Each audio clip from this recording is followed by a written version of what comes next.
ఎన్నికలు అయిపోయిన తర్వాత కౌంటింగ్ అయిన తర్వాత కూటమి రాష్ట్ర వ్యాప్తంగా స్పష్టమైన మెజార్టీ వన్ సైడ్ రిజల్ట్స్ వచ్చినాయి అన్నది అందరం గమనించాం. 164 సీట్లు వాళ్ళు సంపాదించారు, 11 సీట్లు వైఎస్ఆర్ కాంగ్రెస్ పార్టీ సంపాదించింది.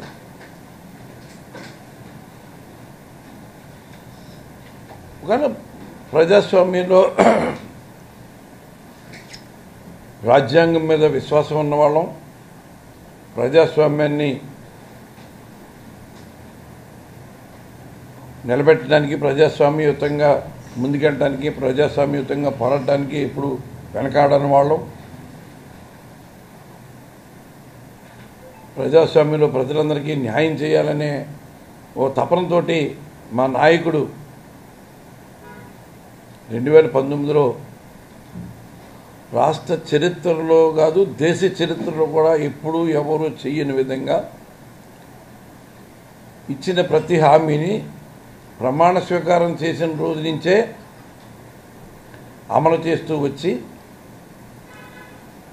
మధ్యలో 2 సంవత్సరాల కరోనా మహమ్మారి రాష్ట్రాన్ని, దేశాన్ని, ప్రపంచాన్ని గడగడలాడించి ఆర్థిక వ్యవస్థని కుదేలు చేసిన ఆ 2 సంవత్సరాల్లో జరిగిన నష్టాన్ని కూడా ప్రజల మీద పడనివ్వకుండా, ప్రజల ప్రాణాలని నిలబెట్టమే కాకుండా కుటుంబాలన్నీ కూడా ఎక్కడ పస్తులు ఉండకుండా నిలబెట్టిన ఘనత భారతదేశ చరిత్రలోనే ఒక్క జగన్మోహన్ రెడ్డి గారికే సాధ్యమైంది అని, ఘనత అంతా అయింది అని సాక్షాత్తు ప్రధానమంత్రి గారే చెప్పిన విషయం. ఈ సంవత్సరం అంటే మా ముఖ్యమంత్రి గారు ఎంతో ధైర్యంగా ప్రజలకు ఇచ్చిన హామీలన్నీ కూడా సక్రమంగా అమలు చేశాం, 100కి 100 అమలు చేశాం, సామాజిక న్యాయం చేశాం, మహిళా సాధికారతను సంపాదించి మహిళలందరూ కూడా తలెత్తుకుని తిరిగేలాగా వాళ్ళకి ఆర్థిక స్వాతంత్రాన్ని ప్రసాదించాం, వ్యవసాయ రంగానికి ఇతోధికంగా మద్దతు ఇచ్చి వ్యవసాయ రంగాన్ని నిలబెట్టాం, లాభసాటి వ్యవసాయం వైపు సాగేలాగా రైతు భరోసా కేంద్రాలు ఏర్పాటు చేసి రైతులు విత్తనం దగ్గర నుంచి పండించిన పంట వరకు కూడా అమ్ముకోవడానికి, సక్రమైన ధరకు అమ్ముకోవడానికి కావలసిన పరిస్థితులన్నీ కల్పించాం. రాష్ట్ర వ్యాప్తంగా రైతులు సంతోషంగా ఉన్నారు. పంట నష్టపోతే ఇన్సూరెన్స్ అంతా కూడా ప్రభుత్వమే చేసి రైతుకి జరిగిన నష్టం ఇన్సూరెన్స్ రూపంలో అందించి రైతుని నిలబెట్టాం. అన్ని రకాలుగా విద్యార్థులకి అసలు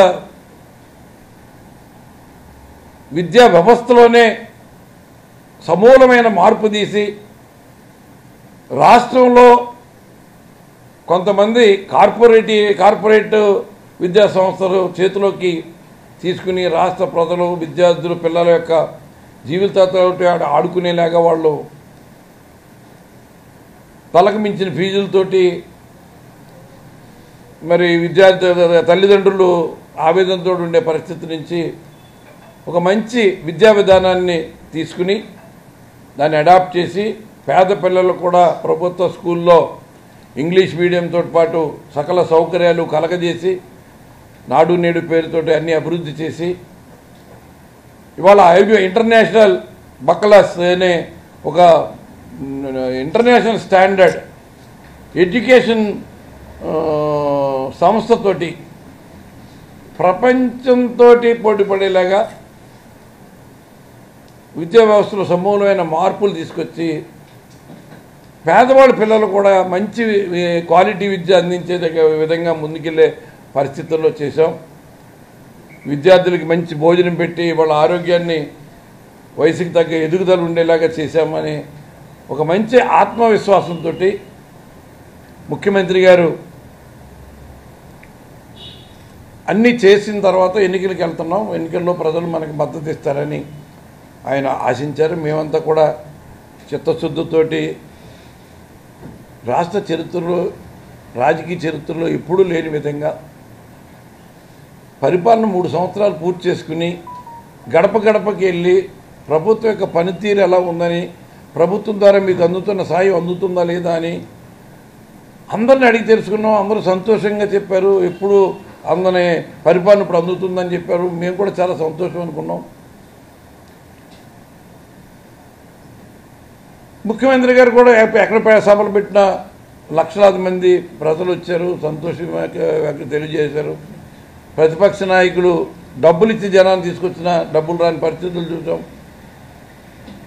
జనరల్గా మేము ఎలక్షన్ వన్ సైడ్గా జరుగుతుంది అనే ఆలోచనతోటే ఉన్నమాట వాస్తవం.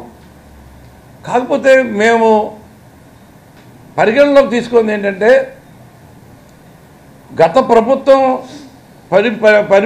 పరిపాలన చూసిన తర్వాత ఈ 5 సంవత్సరాల్లో ప్రజలు ఎంతో మేలు పొందారు, మంచి పరిపాలన పొందారు, అందరూ సంతృప్తిగా ఉన్నారు అనుకున్నాం. కానీ ఎప్పటికప్పుడు ప్రజలు ప్రలోభాలకు లోను అయిపోతారు.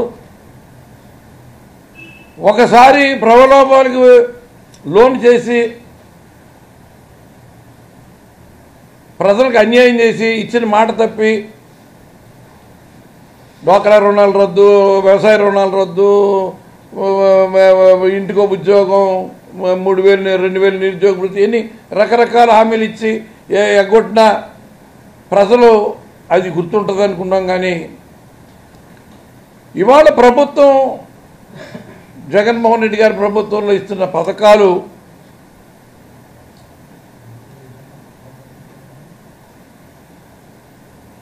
అమ్మఒడని ఒక నూతన పథకం పెడితే ఎంతమంది పిల్లలు ఉంటే అసలు అమ్మఒడి అన్న పథకం ఎందుకు పెట్టాలని ప్రశ్నించిన చంద్రబాబు, ఇంగ్లీష్ మీడియం ఎందుకు పెట్టాలని ప్రశ్నించిన చంద్రబాబు, పవన్ కళ్యాణ్ ఈ సంక్షేమ పథకాల ద్వారా సంవత్సరానికి 70,000 కోట్ల రూపాయలు ప్రజలకి అందించి ప్రజల్ని సోమరపోతులు చేసేస్తున్నారు, రాష్ట్రాన్ని దివాలా తీయించేసి అప్పుల పాలు చేసేస్తున్నారని ప్రచారం చేసిన ప్రబుద్ధులు ఈ సంక్షేమ కార్యక్రమం ఇలాగే కొనసాగితే రాష్ట్ర ఆర్థిక వ్యవస్థ కూలిపోతుందని జోస్యాలు చెప్పిన ప్రబుద్ధులు కానీ పత్రికా రంగం కానీ ఎన్నికల దగ్గరకు వచ్చేటప్పటికి చేయూత ద్వారా 75,000 ఎలాగిస్తారు 4 సంవత్సరాలు ఉన్న వాళ్ళు ఇవాళ 18 సంవత్సరాలు నిండిన ప్రతి మహిళకి నెలకు 15,000 రూపాయలు చొప్పున సంవత్సరానికి 18,000 ఇస్తామని హామీ ఇచ్చి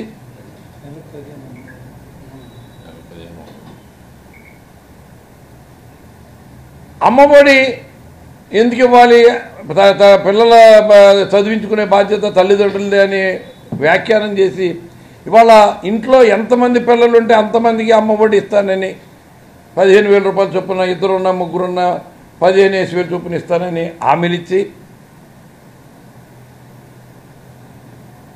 4 సంవత్సరాల 10 నెలల కాలం 1,000 రూపాయలు పెన్షన్ ఇచ్చి జగన్మోహన్ రెడ్డి గారు 2,000 ఇస్తానంటే నేను 2,000 ఇస్తానని ఆఖరి 2 నెలల్లో ఇచ్చి మళ్ళీ జగన్మోహన్ రెడ్డి గారు దఫదఫాలుగా 3,000 ఇస్తానని ఇచ్చిన మాట నెరవేర్చుకుంటూ వెళ్తే ఇవాళ నేను 4,000 ఇస్తానని అది చెప్పి రాష్ట్రంలో ఒక నూతన పరిపాలనా వ్యవస్థ, ప్రజలకి జవాబుదారీ వ్యవస్థను తీసుకురావాలని వాలంటీర్ వ్యవస్థ, సచివాలయ వ్యవస్థని తీసుకొచ్చి ప్రజలకి సంపూర్ణ న్యాయం చేస్తే ఈ వాలంటీర్లందరూ కూడా ఏదో వ్యభిచార గృహాలకి ఆడవాళ్ళ సమాచారాలు చేరవేసి వీళ్ళందరినీ అమ్మేసి వాళ్ళతో ముఠాలకి సంబంధాలు పెట్టుకుంటున్నారని వాళ్ళ మనోభావాలు దెబ్బతినేలాగా కామెంట్లు చేసి ఇవాళ వాలంటీర్ వ్యవస్థ మేము వస్తే రద్దు చేస్తామని చెప్పి నోటుతోటే వాలంటీర్లకు 5,000 కాదు 10,000 జీతం ఇస్తానని వాళ్ళ మా ప్రలోభ పెట్టి 13,500 రైతు భరోసాని 20,000 ఇస్తానని రైతుల్ని ప్రలోభ పెట్టి ఎలక్షన్ ప్రచారానికి వచ్చి పిల్లలు మా ఆడవాళ్ళు కనపడితే మేము వస్తే నీకు 15,000, నీకు 15,000, నీకు 15,000, నీకు 18,000, నీకు 18,000, నీకు 18,000, ఇప్పుడే వచ్చాడు కుర్రాడు నీకు కూడా 15,000 అని అక్కడ ఉన్న వాళ్ళందరూ కూడా ఆశ్చర్యపడేలాగా వీళ్ళు ఇచ్చేస్తున్నట్టుగా ప్రచారం చేసి ప్రలోభ పెట్టారు. ఓకే, మీరు చెప్పిన ప్రలోభాలకి ప్రజలు నమ్ముండొచ్చు. ఇప్పుడున్న ప్రభుత్వం ఇప్పుడు ఎలాగైతే ఇస్తుందో వాళ్ళు కూడా మళ్ళీ అలాగే ఇస్తారని నమ్ముండొచ్చు. ప్రజలు ఓట్లు వేశారు. ఒక సునామీ లాగానే జరిగింది. తాడేపల్లిగూడెంలోనే కాదు 60-62 మెజార్టీ, రాష్ట్ర వ్యాప్తంగా 70,000, 80,000, 90,000 మెజార్టీతోటి మీరు నిలబెట్టిన అభ్యర్థులు కూడా గెలిచిన సందర్భాలు మొత్తం రాష్ట్ర వ్యాప్తంగా చూసాం.